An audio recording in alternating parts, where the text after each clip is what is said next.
В прошлом году в Абхазский союз туризма поступило письмо от Донецкой общественной организации «Дельфины» с просьбой вывести их подопечных на отдых и реабилитацию. Естественно, Абхазский союз туризма на это отреагировал сразу же. Деток пригласили на чемпионат России в Краснодар паралимпийского соревнования по паралимпийским. Я так поняла, по плаванию, именно по плаванию паралимпийскому, да. И деткам нужны сборы. Нужны срочно сборы, потому что, насколько я знаю, ребята тренируются на сухую, тренируются в дыхании в тазиках. Кто спортсмен, наверное, знает, что это такое. Дышат в тазик, чтобы сохранить дыхание. Данные сборы ребят свершились благодаря финансовой помощи и организационной, и Союза туризма, и торгово-промышленной палаты, конечно, в том числе. Потому что мы планировали деток принимать в апреле, в мае, когда уже потеплеет, солнышко будет светить.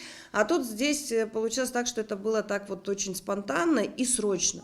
Дети-пловцы находятся в Абхазии уже неделю. Их разместили в отеле «Комфорт», в котором созданы условия для людей с ограниченными возможностями здоровья. В отеле есть и бассейн, в котором ребята уже тренируются, чтобы участвовать в чемпионате. На чемпионат России попасть абсолютно непросто.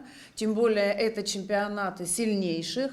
Мы, конечно же, из-за того, что мы не имеем спортивных площадок из-за войны, мы не попадали туда. Но у меня очень хорошая с главным тренером, и с председателем Паралимпийского комитета, и со всеми ребятами. Мы знаем друг друга очень давно. У меня с ними хорошие отношения, и они всегда дают нам фору для того, чтобы мы могли попробовать свои силы. Мы хотим показать всем, доказать, что не важно, что ты инвалид. Это вообще, этого слова у нас нет и не было никогда. Да, война – это очень тяжело, это больно, это страшно. Ты не знаешь, как выживешь ты сегодня или нет.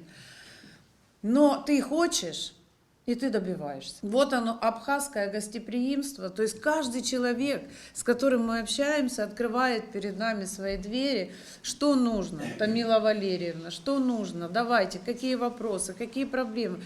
Ничего не нужно. Просто дружить, обменяться контактами и дальше продолжать сотрудничать Абхазии и Донецкой Народной Республике. Это то, что нам очень необходимо. На встрече обсудили возможности дальнейшего взаимодействия в сфере спорта и паралимпийских игр. Советник президента ТПП Вячеслав Цукба отметил, что торгово-промышленная палата рада содействовать подобным инициативам и подчеркнул, что в эти тяжелые времена надо быть рядом с друзьями и оказывать им всевозможную поддержку. Стоит отметить, что помимо оздоровительно-тренировочных мероприятий для гостей из Донбасса также организованы экскурсии и походы в театр. Лаура Капш, Алексей Баструков, Абхазское телевидение.